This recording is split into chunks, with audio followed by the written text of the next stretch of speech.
Come here.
Perhaps the other one.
This mic is Very loud. yeah. let's stand over here. And I don't need help to be louder. Welcome everyone to Netvc. A little bit more behind the speakers, maybe? No, don't give me instructions that are going to make it awful. Okay. Like, no. Oh gosh.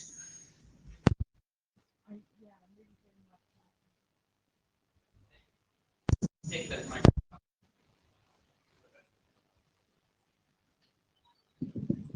Yeah, that's.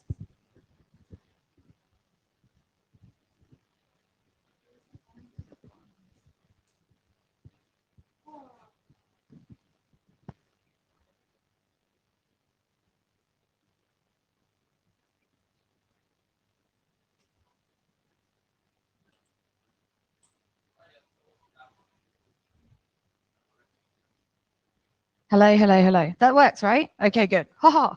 So welcome everyone to Internet Video Codec or Video Codec Netvc. This is our only session this week. So we have a relatively packed agenda, but let's go through our introduction slides. We need a Jabber scribe, almost a Jabber subscribe. Our Jabber room is netvc@jabber.ietf.org. Do we have a Jabber scribe? It's an easy job. Oh, thank you very much. So, thank you, Jonathan, for nominating yourself to be a Jabber scribe. We also need a note taker. We just need light notes, and so decisions, various things people are discussing. Come on. I'll play the Jeopardy music in a minute. Don't make me sing. 1 or 2 votes off each person. Yay! Thank you so much. Sorry, what's your name? Tessa, thank you very much. Sorry, thank you, Tessa. So Tessa will be taking notes. However you wish, Tessa, it's up to you. Blue sheets are going round. As per normal, we will have. Actually, do we have some? We do have one remote presentation today, right?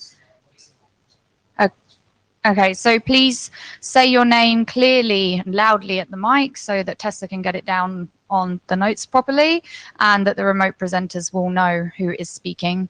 I will try and speak slower as well. Okay, next slide. Thank you. Note well. People should be quite familiar with the note well. If you're not, it's there. It's also on the site in probably much larger font and legible and updated. So please look at the note well on the IETF site. I mean, generally, it's the same type of thing.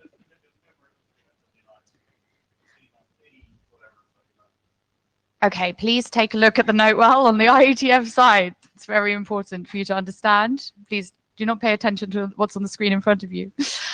Okay, next slide. I think, all right, so an agenda. Have we updated this recently? Is this relatively updated? This is the current agenda. So the only thing is that, Cool.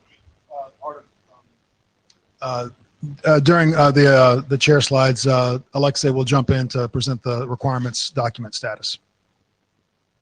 Great. Okay. So let's people take a look at the agenda. Any agenda bashing? Woohoo! We're set to go. And the one thing is, Tim, you're going to do both. You're going to do Thomas's testing document and the DALA 81 update, right? Okay. So one sub. Okay, we're ready to jump straight in then. Okay, so one thing is I don't see Alexa.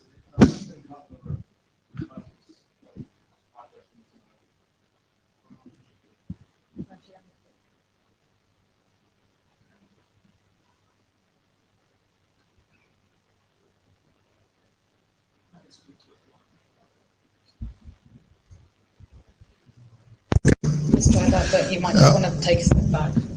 Okay, so I'll improv, and well, technically he's not. He may have thought it starts at 4 o'clock. Anyway, it's a brief update. So the requirements document. Wow, that's really good. I'll just back up. Keep on using that.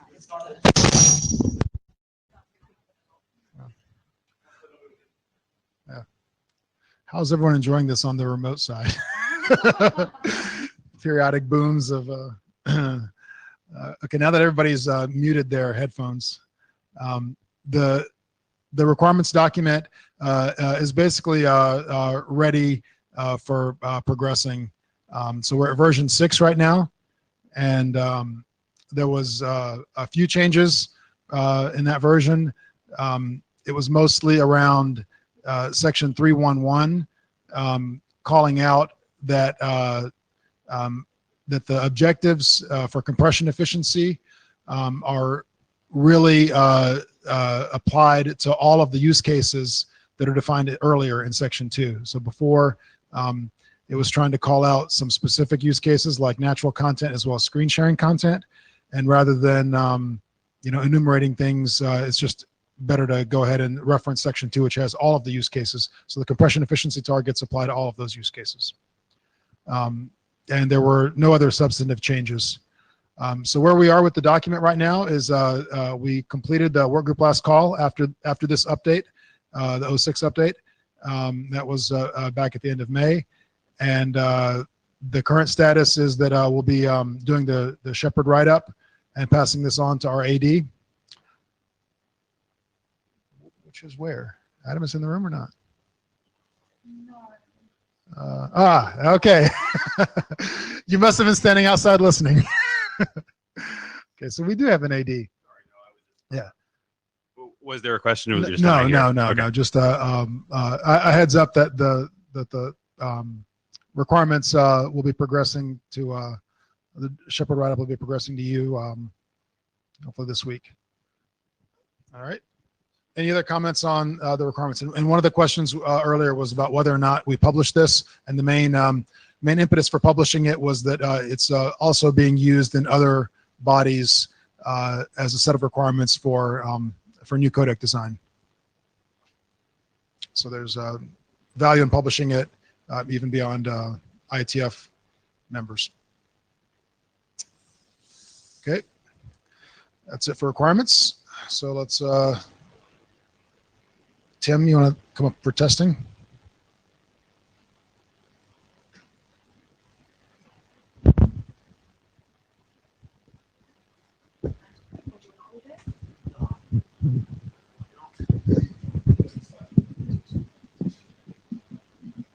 Excellent. Can people hear me?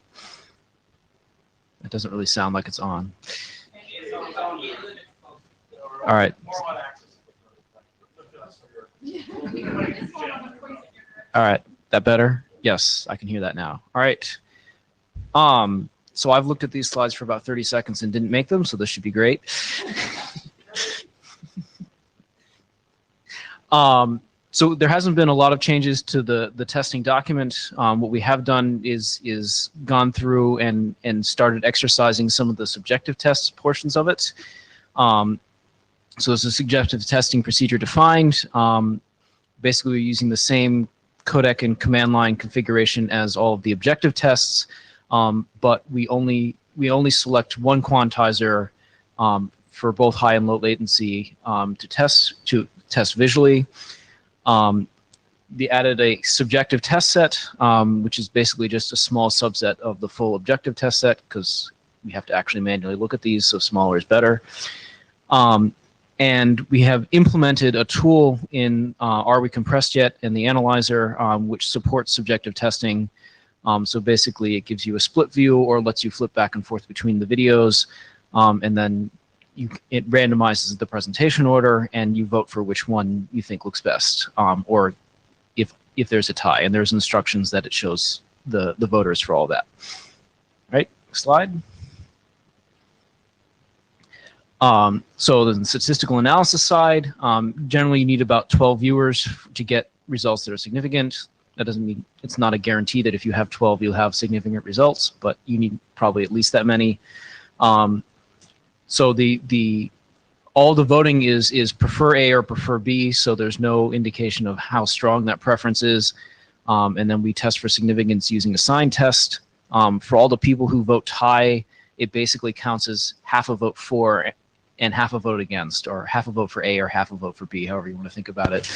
But the main effect is as you get lots of ties, it becomes much harder to have a significant result. And then all p-values under 0.05 are considered significant. All right. So subjective 1 is a test set, is a subset of objective 2 slow. and these are the 5 videos in there. One thing we should point out is that using a QP of 50 for Cintel actually looked quite bad. So we're probably going to revise that to use a lower quantizer, because even with 50, which is the highest quantizer we have of any of the videos, it still looks like a blocky mess. So that's something that will probably change in the future. Next slide. And so we have a few examples of some of the tests that we've done. So one of them was a test against the constrained directional enhancement filter versus the old constrained low pass filter that was in Thor. So Steiner was going to talk a little bit more detail about those during his presentation, but those are a couple of links you can go click on or even type in this. They're short enough. So you sort of get an example of the kind of tests that we've running. So these have all completed at this point. So while you're welcome to go ahead and vote on things, we've already tallied the results there. If you're curious, CDEF wound up being significantly better than COPF in at least for several of the videos that we tested at a statistically significant level. It was better than CLPF for all of them at a not statistically significant video level. We also did some deblocking filter tests, trying to determine whether we really need to keep a 15-tap deblocking filter or a 7-tap deblocking filter, and you can see some of those examples there. Is really Cintel video only twice, and I don't actually remember what the difference between those two were. I think they were just different versions of the code base, but I could be mistaken. Just remember to use the mics, because there are people actually in the Meet Echo now. Right. The question was, is it really? Do we really intend to have Cintel video only up there twice? All right. Next slide. I think that's it. So if you want to, I'll jump to an example of this if people are interested. I think I have one loaded. So that's what the subjective test looks like, the interface. There's a little tutorial to guide you through it. And if Netvc is willing to be guinea pigs for doing the subjective testing, we'll be happy to start forwarding all of the subjective testing requests to the list, and people can start evaluating the tools that we're looking at.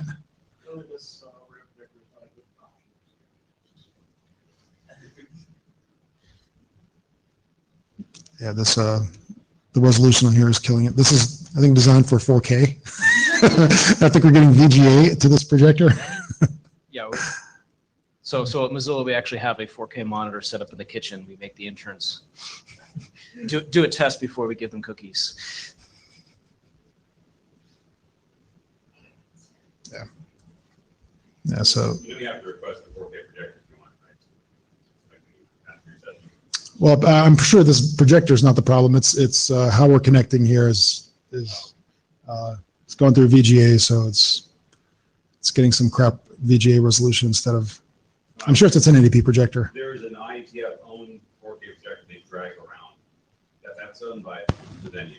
Mm-hmm. Right. You can ask for the special IETF owned 4K projector. Okay, we'll make sure to ask for that next time.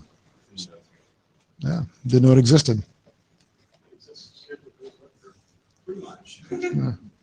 Okay. So that's the example of the interface, and you can do the, like Tim said, the voting is closed for these current things, but for new subjective tests, we'll start forwarding them to the list if people are willing to give their feedback on them. All right. Thanks, Tim. Okay, so next up we have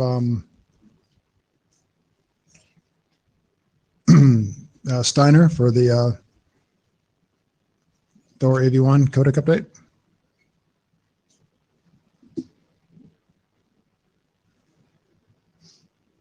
Your slides were really big because you had a lot of graphic.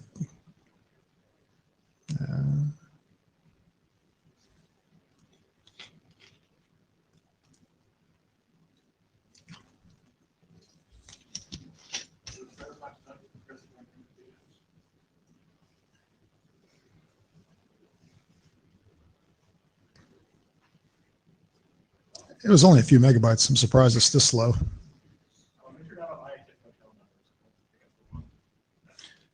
It's probably too late to switch now. Whatever I'm on, I'm on.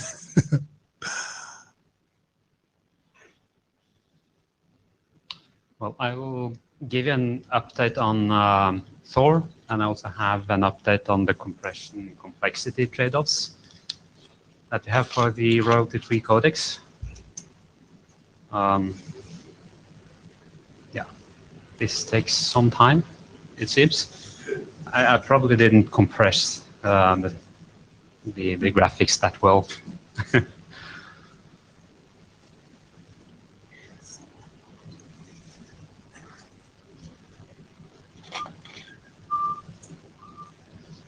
I hope this is not just the first slide.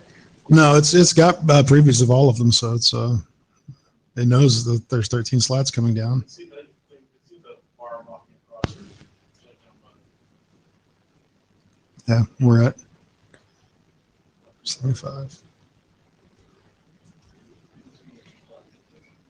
Yes. It's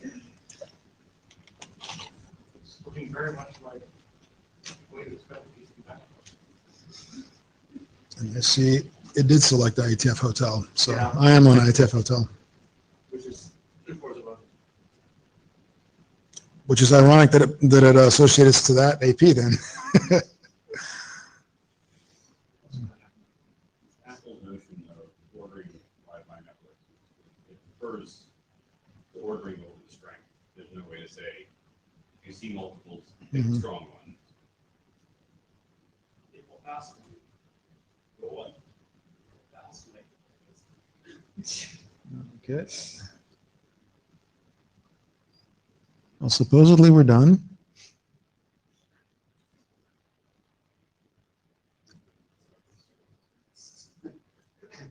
You know what? I have a local copy. Just, sure is.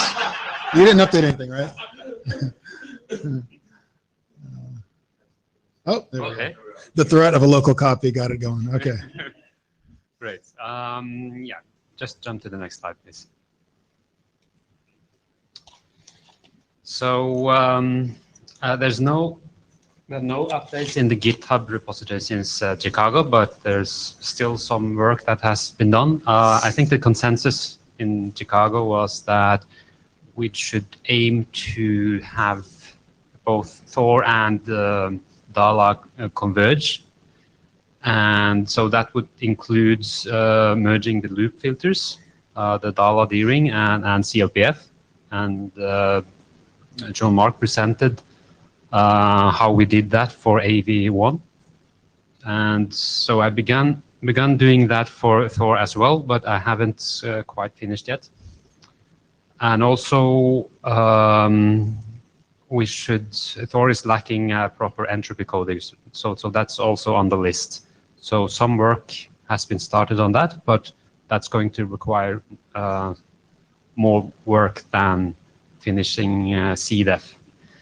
And also on at least my wish list was a new tool for improving screen content in Thor. That would really help, but that work hasn't started yet. And also, since last time, we have changed the CDEF design slightly, and I'll get back to that in, I think, the next slide. So the original CDEF design had a directional filter, which corresponds to the first Dala D-ring filter, and then a cross filter corresponding to Thor CLPF. And the second filter is applied on top of the first filter. That gave some hardware concerns over line buffer requirements because both filters can have vertical filtering. So when you apply it on top of each other, then the line buffer requirement increases. So that was originally addressed by restricting the second stage filter in certain cases. But I think that was really a quick fix. So I tried to find a better way to do that. And I think what I tried is both a simplification as well as solving this issue. So what I did was to combine the two passes into one. And by doing that, I get a new filter with a lot more tabs. And the tabs are divided in two groups. We have the primary tabs, which correspond to the original directional first pass filter, and secondary pass, which correspond to CLPF, except that it's now made directional, just like the primary filter.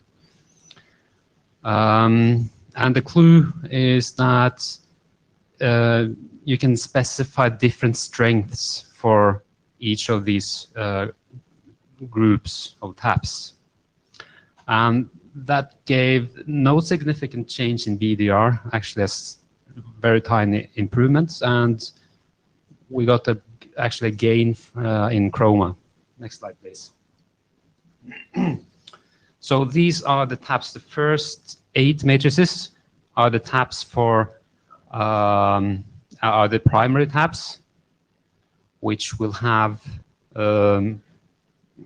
which will be weighted with the primary strength, and the lower matrices are the arrangement of the secondary tabs, which will have a separate strength.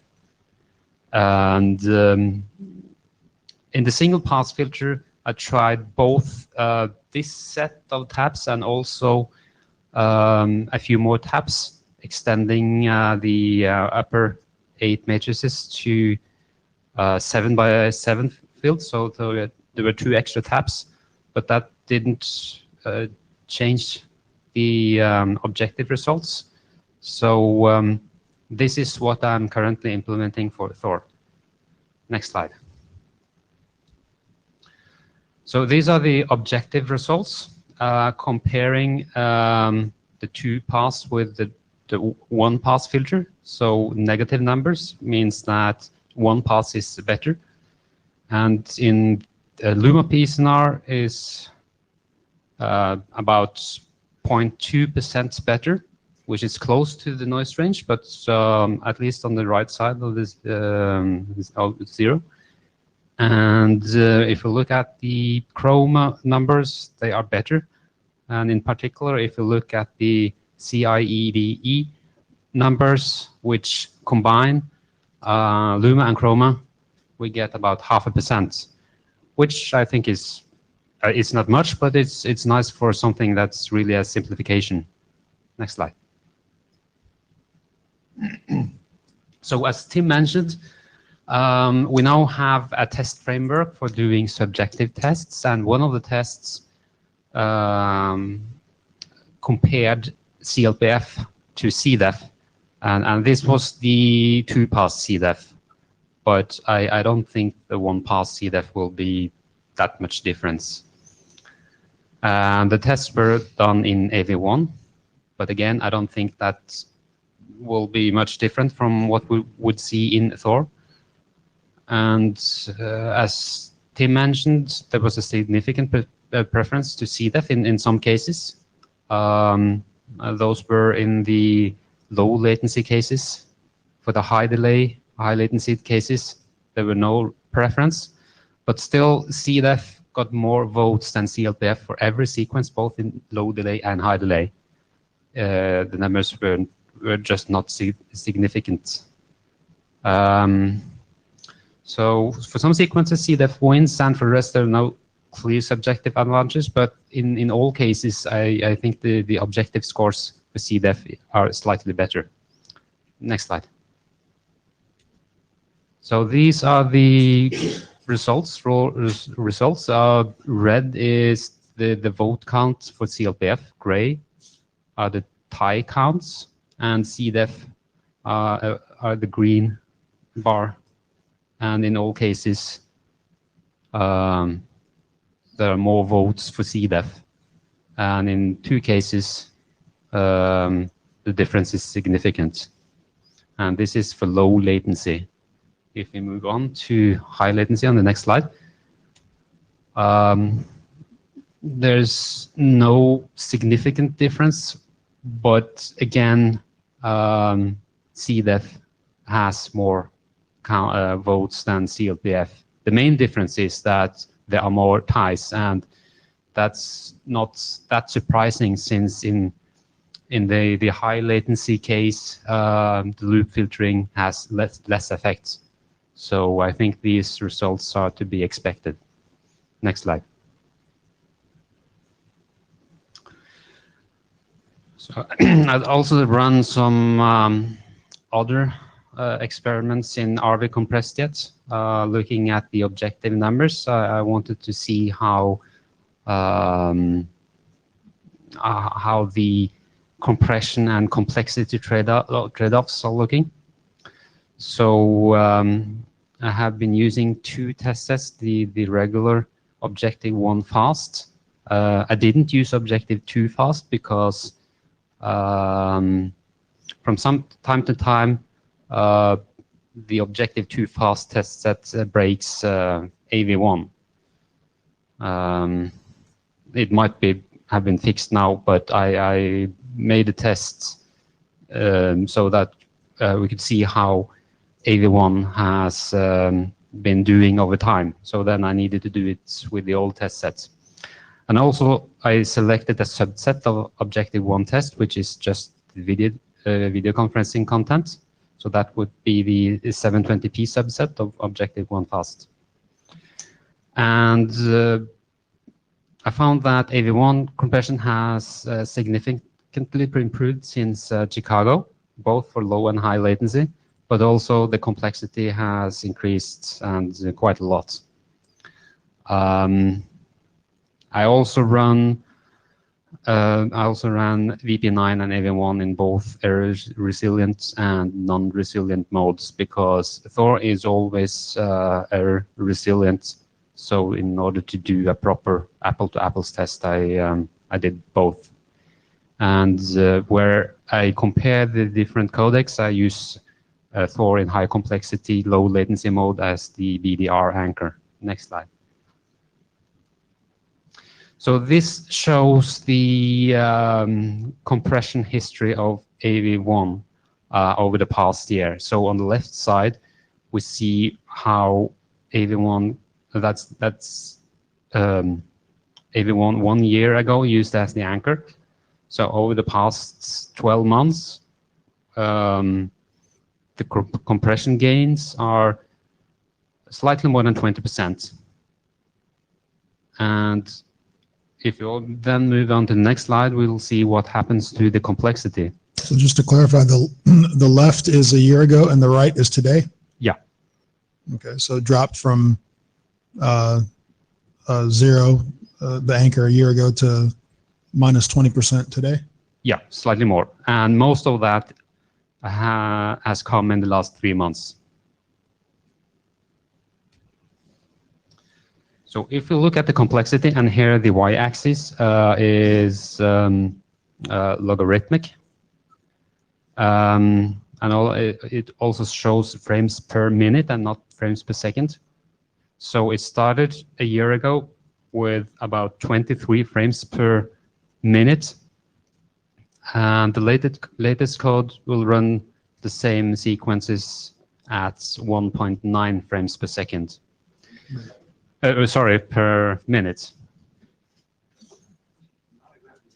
Yeah. So that basically means that in order to get a 20% gain, the complexity has gone up by about 1,000%. So the compression definitely comes with a cost. Next slide. Quick question here. Do you know what the uptick was? I'm surprised that there was any lowering of complexity. Any idea what the uptick was? Well, I suppose the reason is that somebody enabled a tool just to get the tool in and did the optimizations later. Okay. Maybe Tim knows better. Yeah, Tim Terryberry from Mozilla. I'm not sure exactly which commits Steiner measured, but one possibility is there were some changes to select which reference frames to use for each block independently of searching all the possible coding modes for that block, which allowed you to make much quicker selections of which reference frames to use. So that was something that happened after we expanded from 3 reference frames to 6 reference frames. So the expansion probably made it much slower, and then speeding up that selection may have made it faster again. So over the last 3 or 4 months, there have been a lot of new tools being added to the code base and enabled by default.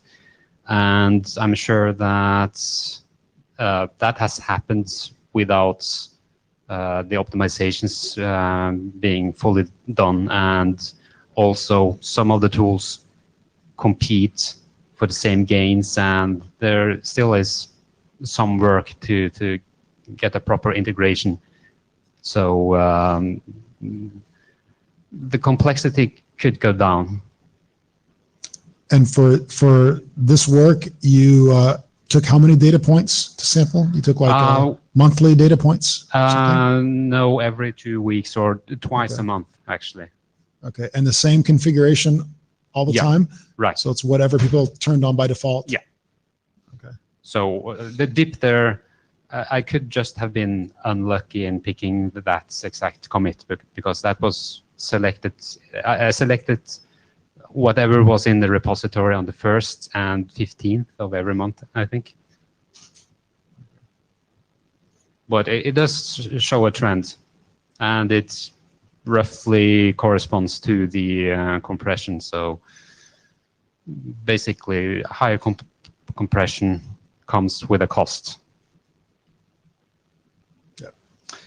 Okay, so if we move on to the next one, we'll compare the different codecs. I'm comparing Thor, VP9, and AV1. I wanted to have X265 in this plot as well, but currently that doesn't work with RV compressed yet.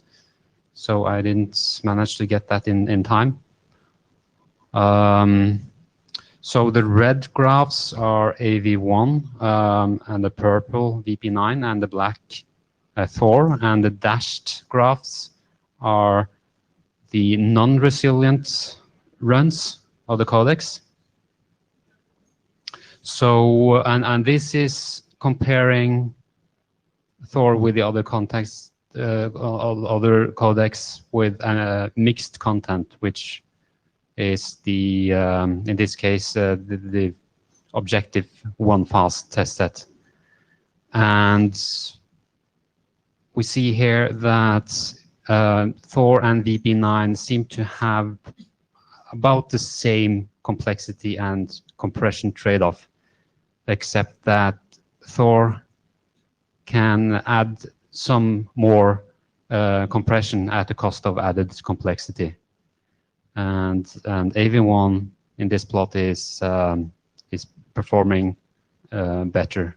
But I think that if we can get the screen content tool into Thor, the situation would change. Next slide, please. So if we limit the sequence test set to just video conferencing content, then Thor is performing much better actually than VP9. And it's quite close to AV1, not quite, but here we see that AV1 will add better compression, but again at the complexity cost.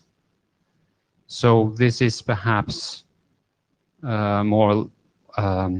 this is perhaps what the previous slide would look like if we could add some good tools for screen content and perhaps a few other tools. So basically, I think this tells us that it's possible to get Thor to perform roughly as well as AV1, but with a fraction of the tools and with lower complexity. And I think that was the last slide. Do you know offhand what amount of screen content is in this earlier test set, this mixed content test set? I don't remember how many sequences, but I do remember that there was at least one sequence which, in some cases, had, I think, around had a BDR score of 80% better than Thor. So there may be outliers really skewing the distribution. Minecraft. I can't remember which one, but one sequence added several percent to the total. Yeah. So Tim Terryberry again.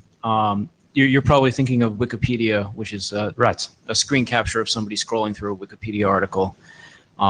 There is also a few Twitch videos, one including Minecraft, which may benefit from the screen coding tools, but I don't think it was nearly as large as the benefit for Wikipedia.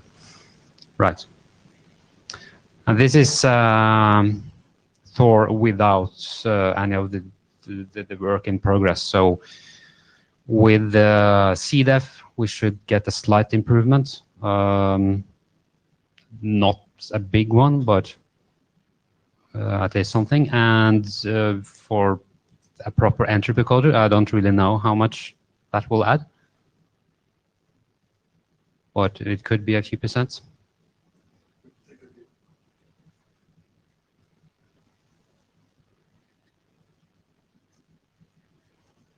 You don't anticipate any very much complexity cost for either of those two tools? Or The new ones? yeah. So CDEF will add some more complexity over CLPF, but it's not that huge. Mhm. We're speaking of a few percent of running time, depending on the complexity setting. All right. And for the entropy coder, it will likely add some complexity, but again, it's not a doubling or something like that. And well, the screen content tool, it hasn't been invented yet, so it's hard to tell. Just to clarify, there are screen content tools in AV1. Yeah. So there's one tool giving a huge boost to the Wikipedia sequence and a few others.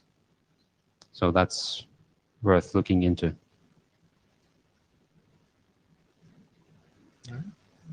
Any other questions? All right, thanks, Steiner. So next up, we have Tim for the DALA update. And hopefully you didn't add a bunch of graphs and pictures in yours. Oh, no, much better. There we go. There are a few, but they're small. Okay. All right, so I'm not Thomas Dady, but he did most of the work for this, so his name's on the slide. So I basically wanted to go over this change, which is something that we discovered while working with the VP9 RTP specification and thought, that's not great, maybe we could make that better. So basically had a couple of requirements. Next slide. If you want to actually do something like temporal scalability, it should be possible to determine and control which previously coded frames are dependencies of the current frame, right? So if I have a bunch of layers, like I want to know when can I actually drop a frame, and I want to be able to construct the layers in such a way that I can drop frames and I don't break anything. So for example, allow skipping every other layer to get some kind of, every other frame to get some kind of temporal scalability. Next slide. Conversely, if I want to have error resilience, then it should be possible to determine if the decoder is missing a frame that's required for decoding. That way I can ask for it again, or I can decide to drop some frames, and that lets you build a decoder that never shows a broken frame. So this is sort of like the previous case, but instead of me intentionally deciding which frames to drop, sometimes I just won't get a frame, and then I have to figure out how to handle it. All right, next slide. So let's talk about how this works for VP9. So there are a bunch of reference frame dependencies. So basically, you're allowed up to 3 reference frames. Each frame can reference up to 3 different frames out of a pool of 8 that the decoder maintains. And these are implicitly or explicitly signaled with picture IDs in the RTP mapping. So the implicit version is basically you just set up a pattern that gets used over the whole group of pictures. And the explicit version, just in the frame header, it has a list of up to 3 picture IDs, and those are the ones you reference. But then there's this other set of dependencies, which come from what VP9 calls frame contexts. What these basically are probabilities used for the entropy coding. So VP9 stores probabilities that are backwards adapted based on data from previous frames, and the decoder maintains 4 independent sets of these probabilities, and then each frame signals which one it wants to use, and can optionally write back to that same set the updates based on the data that was decoded from the current frame. So this choice is completely uncorrelated with your reference pictures or picture IDs or any of that other stuff. So next slide. As you can imagine, this creates some problems. So if you lose a frame, in the error resiliency case, you don't know which slot it updated.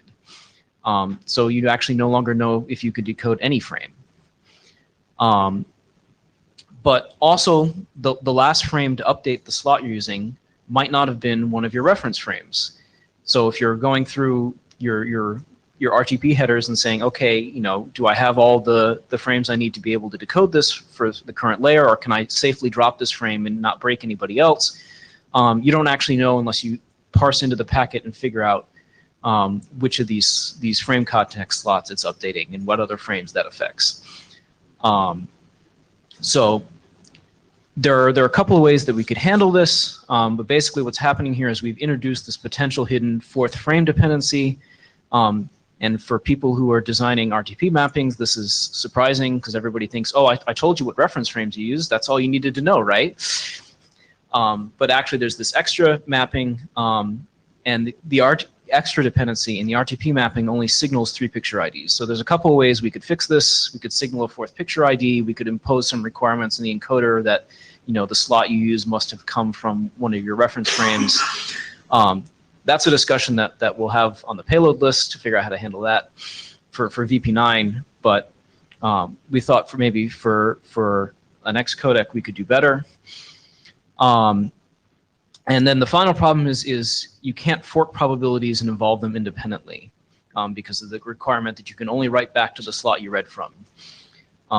So if you basically what that means is that every layer, if it wants to have its own independent set of probabilities, it has to pay the cost of adapting them from the static defaults independently of all the other layers. So you don't get to share any of that overhead. Next slide. So we've made a proposal for AV1, but the problems, AV1 basically has all of these same problems and then more problems on top of that. So one change that AV1 did make is that it now explicitly signals the frame IDs in the codec payload instead of having it in the RTP header. So that's actually good. That means it gets consistently done the same way everywhere.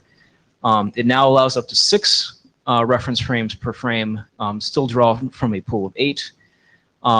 It handles probabilities basically the same way as VP9, but now you have 8 slots to pick from instead of 4.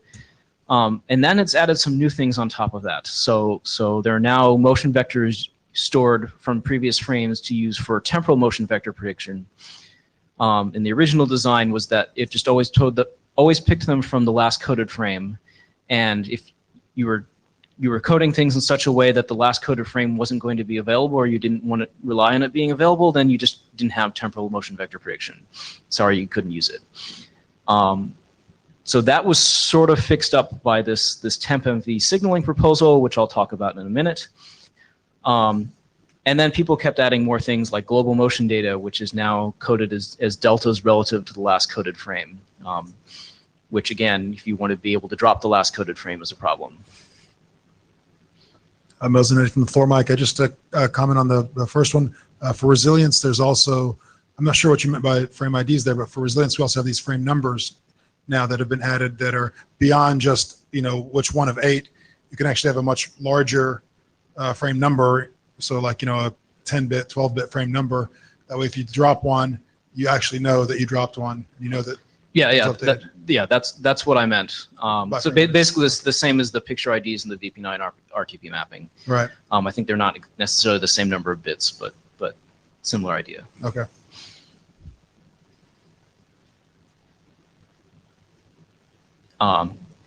So what we wanted to do is have some consistent way of solving this problem as we accumulate more and more of these hidden dependencies. So next slide. So we came with a very simple proposal, which is just make all of the dependencies between frames track with the reference frame structure. Next slide. And that's the wrong version of the slides. So there was a nice diagram there that maybe Mo will be able to pull up. So it didn't successfully convert in the first version I sent him, and then I immediately saw that and sent him a second version.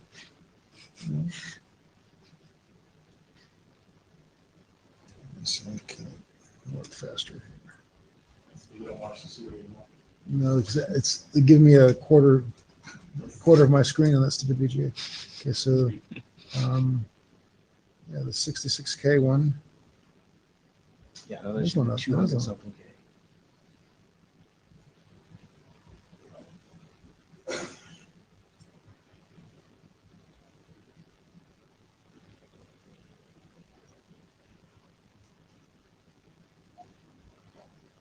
At 3 a.m.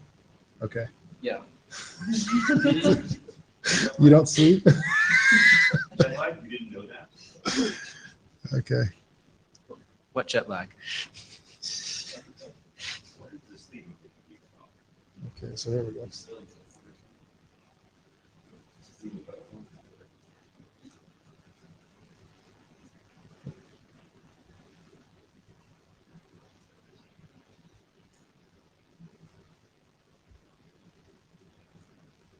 Is that the before?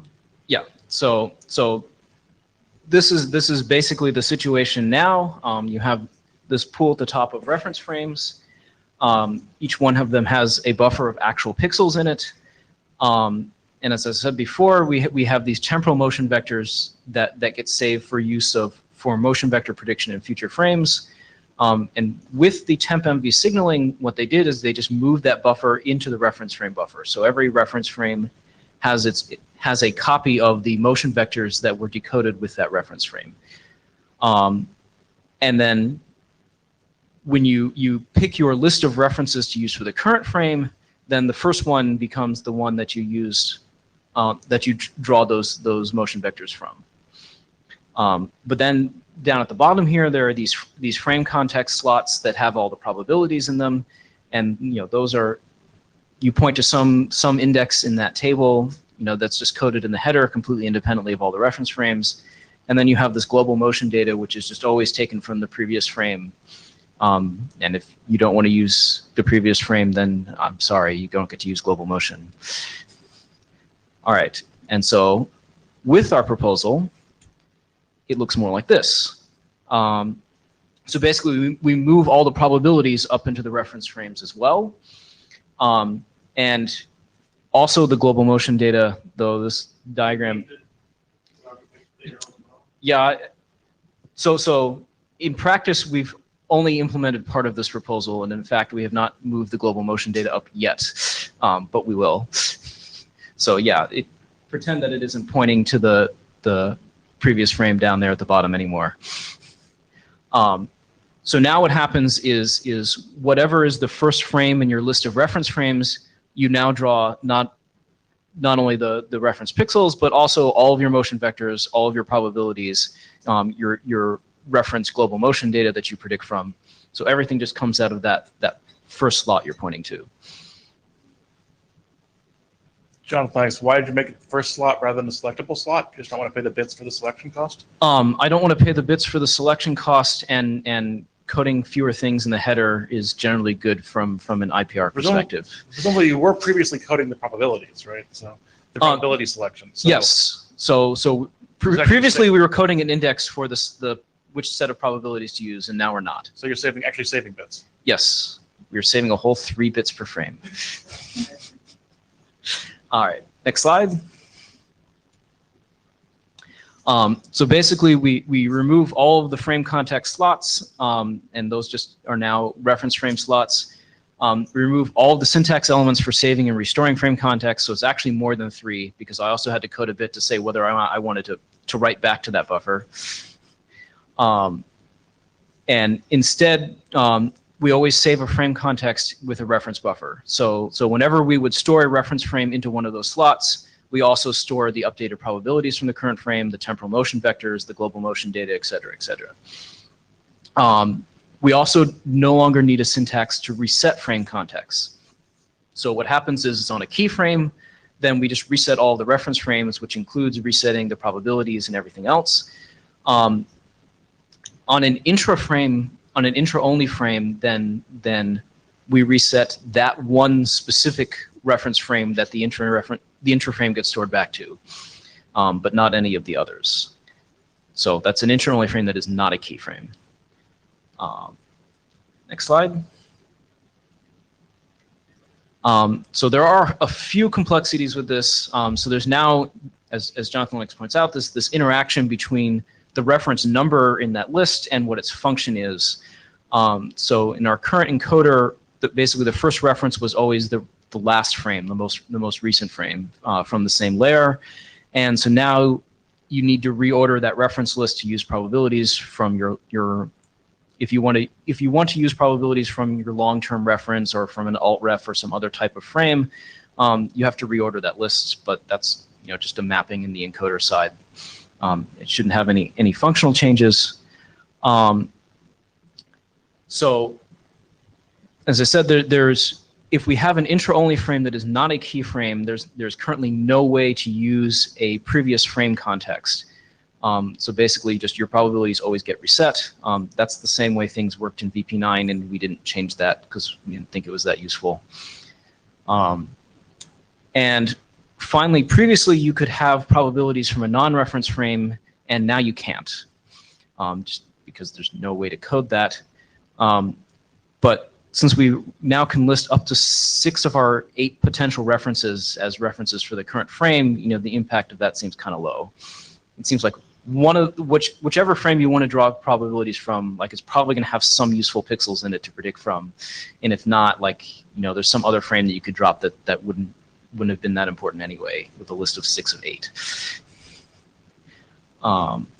Real quick, do you mean to say that you could before you could update a context after decoding a non-reference frame, and now you can't because the contexts for pixels and other data are all mashed together in one? No, so if you're decoding a non-reference frame, yeah, you could in fact update a context and then use that in some future frame and correct. Now, if nothing ever references it, then you can't use those probabilities. So you have to write them back to be able to use them.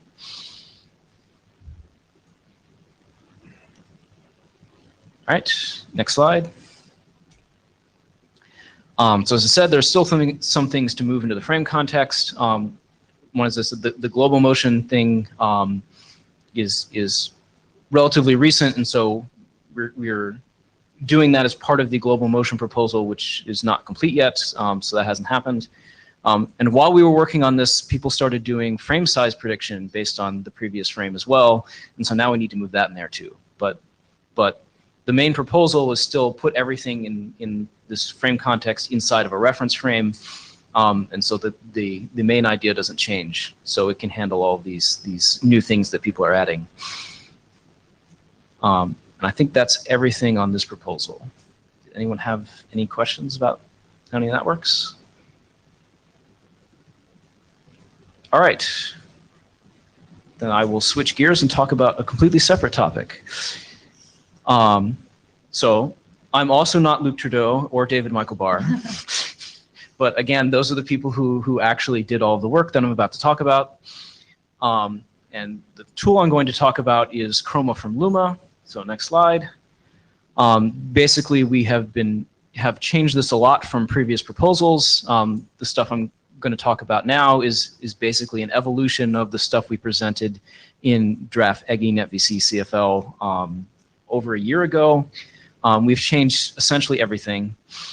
And this is complementary to the proposal in draft Mitskogen Netvc ChromaPred, which is a variant of CFL used for inter-prediction. So what I'm going to talk about is solely used for intra-prediction. Right, next slide. So for those of you wondering what chroma from luma is, the idea is to try to exploit local correlation between different color planes. So if we start with the original over there on the left, if I just reconstruct the luma and then do DC prediction for chroma, I get sort of this flat color, flat constant color there, which is not great. But if instead I build a linear model and try to predict the chroma planes from the luma planes, I actually get something that looks pretty close to the original, even with just a relatively crudely quantized linear model. All right, next slide.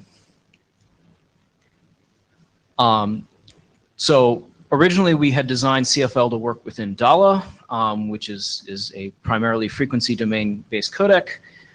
So in DALA, chroma from luma predicted frequency domain coefficients directly. That's hard to do in other codecs, particularly in AV1, for example. There are up to 16 different transform types, and the luma transform type might not match the chroma transform type, and the luma transform size may not match the chroma transform size. And we had a way of that last one could sometimes happen in DALA, but since everything was a DCT, we sort of had a way to do mapping from one to the other. But now if you have to expand that to work with all the different transform type combinations, this gets really complex and hard, and so we gave up and said, maybe we should just do things in the spatial domain after all. However, there was one lesson we did learn from DALA that we are taking advantage of, which is that a lot of these chroma from luma proposals try to build the linear model implicitly based on previously decoded data, and it actually turns out that that's not great. So when it works, it does okay, but when it doesn't work, it can be really, really bad. And so what we said instead is, how about instead we just explicitly signal the model? When we did this in DALA, we actually got a small gain compared to trying to build it implicitly. So that we're going to continue to do. All right, next slide. So sort of compare this against things other people have done. LM mode is the HEVC proposal, the original one. Thor CFL is the draft Mitzgogen I talked about earlier. DALA CFL is our previous work, and then the proposed thing over there on the right is what we're doing now. So we moved, compared to DALA CFL, we moved back from the frequency domain to the spatial domain. Like DALA CFL, we are now doing explicit signaling of what the linear model is. The actual signaling is a little bit different because we're no longer using PVQ, which if people remember is our perceptual vector quantization. So we've basically just added a new interprediction mode that is only used for chroma planes, so it's UV specific. And so that signals when to use this. And then said we no longer require PVQ because we're doing everything in the spatial domain. And now when we, on the encoder side, we don't do an explicit model fit. We actually just search all of the possibilities that we want to encode. And then on the decoder side, we just use the signaled parameters that were sent, and so we don't have to do any decoder model fitting, which makes our decoder nice and simple, which is always a good additional side benefit. Next slide. And so on the encoder side, things look like this. So we start off with the reconstructed luma pixels up there on the upper left. And then we're going to average them over an entire transform block, which computes a DC value, right? So the idea is our linear model is going to have some constant offset, and we want to factor that out and code it as just a regular DC residual as you would with normal transform coefficients. So we average luma pixels over the whole transform block, and then we also do any subsampling that we need to do to convert from 444 down to 420, and subtract off that constant offset. And so now we're left with basically just the contribution to the AC coefficients, but still in the spatial domain. And we feed that into a search for the best linear parameters, one for each of the two color planes, CV and CR. And then on the bottom there, we take the original chroma pixels, and we also want to factor the DC term out of chroma. But since the decoder doesn't know what the reconstructed chroma looks like, we just do DC chroma prediction as the sort of the best guess is what the DC will be. And we subtract that out and feed that into the search as well. And then the search searches over all of the possible choices of alpha for each color plane and explicitly codes that out to the bit stream. So there are a couple of choices here that we made for efficiency reasons.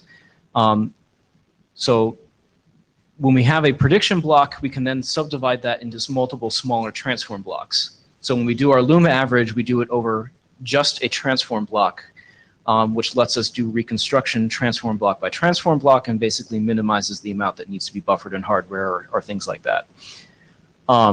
Conversely, when we predict DC for chroma, we actually want to predict it over the entire block at the start. So we could instead have chosen to update that after each transform block is coded, which could potentially give you a more accurate prediction, but then it makes your search really hard because every time you pick a different alpha, you have to do a full transform and reconstruction to figure out what the DC prediction for the next transform block would be, to figure out what the error impact of choosing your alpha would be for that transform block. So doing the DC prediction over the whole prediction block at once avoids that whole problem. All right, next slide. Then the decoder side is again pretty simple. We do the same averaging and subsampling of the Luma pixels, and then we scale them by the signaled alpha values and add that to our chroma DC prediction, and that gives you a CFL prediction that we then use for the chroma planes. All right. And my slide advancer has just stood up. Question about your Mo from the floor mic. One question about your alphas. Do you ever look at component by component? As say you had an alpha for CB computed, does that ever feed into CR? Or have you ever looked at to see whether or not one plane's adjustment from Luma is useful for the other plane? So right now they're jointly coded. So basically what happens is we code an angle in a plane of alphas. So you have a two-dimensional plane of alphas for CB and alphas for CR, and we code a direction in that plane and then a magnitude along that direction. So to the extent that they predict each other, what will happen is probabilities for those code points will increase, right? To the extent that those two are correlated. Okay, so code diagonal instead. Yeah, exactly.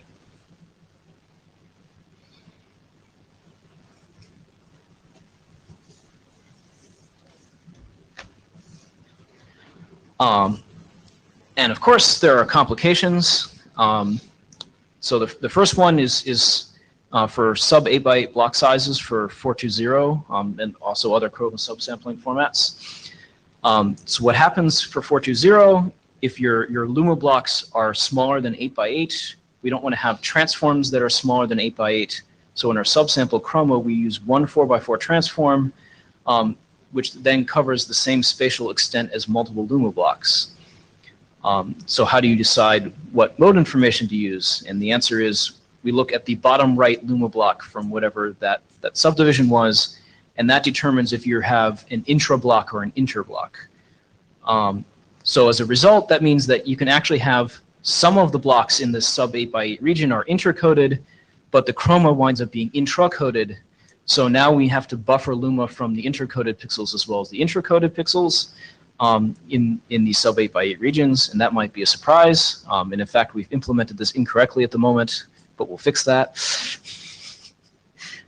And then the next complication is doing chroma DC prediction for non-square blocks.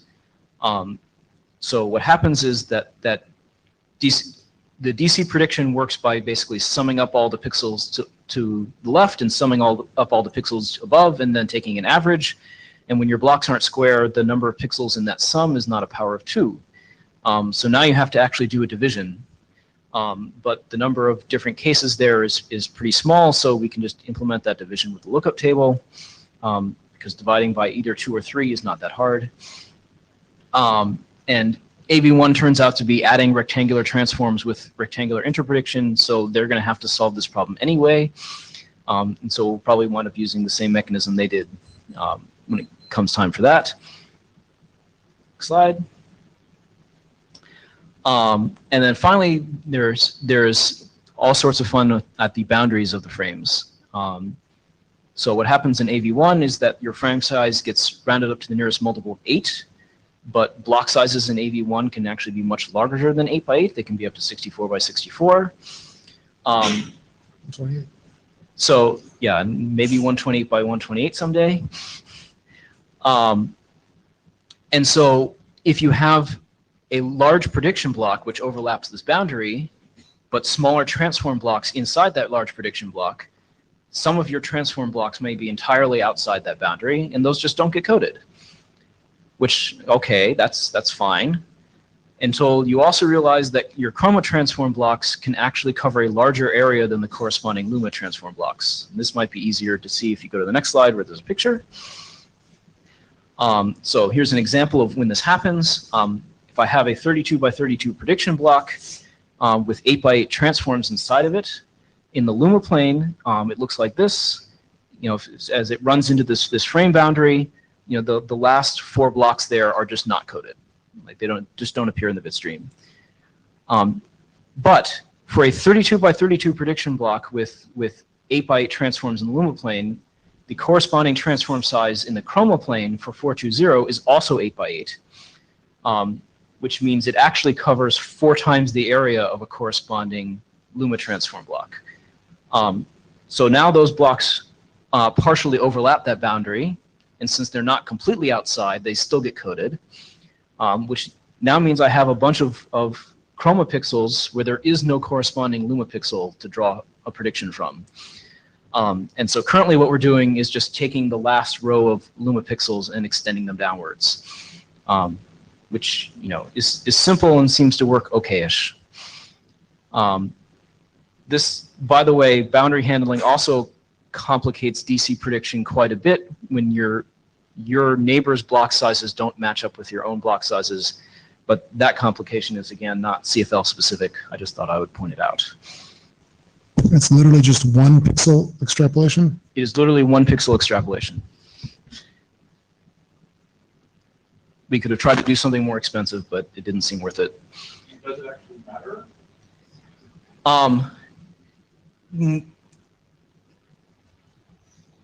It has a small effect on metrics. I doubt anyone would notice looking at the images. And ultimately, I have a completely different set of proposals that I hope will clear all of this up, but I have no idea if they'll work yet, for simplifying how all of this is handled. And not just for CFL, but for the whole codec.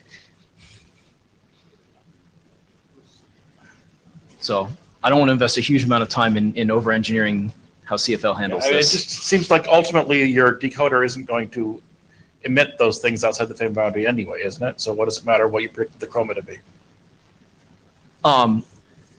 Yes, exactly. And the answer is you still have to make an encoder smart enough to encode something for them that doesn't affect other things, right? Because transform coefficients ring across the whole block.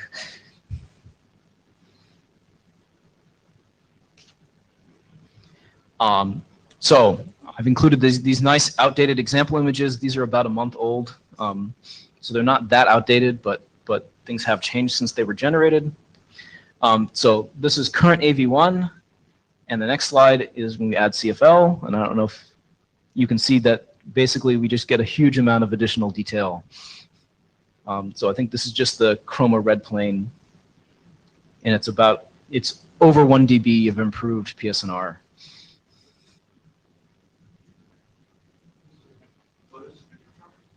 So this is a picture of the Valle de Coca, which is basically a bunch of cliffs and a lake. It wasn't foggy, in fact. This is just 1 chroma plane, right? Yeah, this is just the CR plane. And in grayscale, not the actual chroma color that you're, Right, that you're coding. Yes. Right. And looking at the objective results, so these are measured just on still images since this is an intra-prediction mode, so it does not have a large impact on interframes. We're basically trading off about 0.3% BD rate for PSNR to gain 5% for CIED 2000. And so CIED 2000 is a metric which actually contains both Luma and Chroma approximately weighted perceptually. So it's doing CIE lab conversion and then computing delta E. So it behaves very similar to PSNR, but has a perceptual weight for Chroma in it. And so, you know, you usually sort of expect that sort of small changes in Luma can generate large changes in Chroma, but one CIED takes Luma into account, and you know, 2.3 for 5 seems like a pretty reasonable trade-off. But we'd like to shift some of those gains back into Luma, so we're also working on adjusting the Luma Chroma balance in the encoder, but currently none of that is at all sane in the way the encoder works. It actually has different parts of the encoder using completely different weights. And so we're trying to sort that mess out, and then maybe we'll have a parameter we can tune to move some of those gains from Chroma back into Luma and have green numbers across the board. But all right, I think that's it. Are there any questions?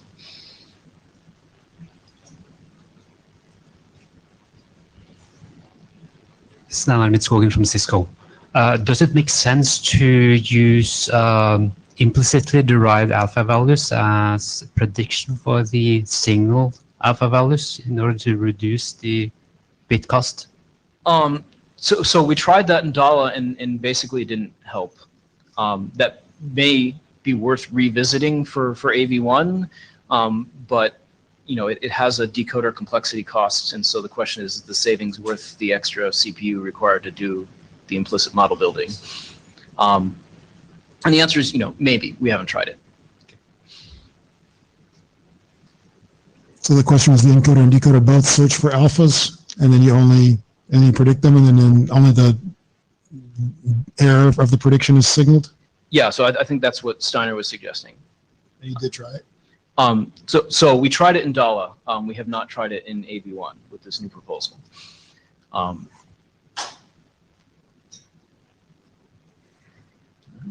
right. Any other questions? All right. Thank you. So a little over our agenda, but there is time left in this session if anyone wants to raise anything else. Otherwise, you can take off early. Cool. Did everyone sign the blue sheets? Anybody didn't sign the blue sheets? Okay, cool, Magnus. I'll get the blue sheets to you. And Tessa, if you don't mind sending the notes to video-codec, I'll go and come speak to you. And yeah, thank you, Jonathan, for doing Scribe the Jabber. You're free. Yes. Go about your merry way. And please make sure to get the blue sheets signed if you came in afterwards.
Downstairs, I basically did not have a connection at all.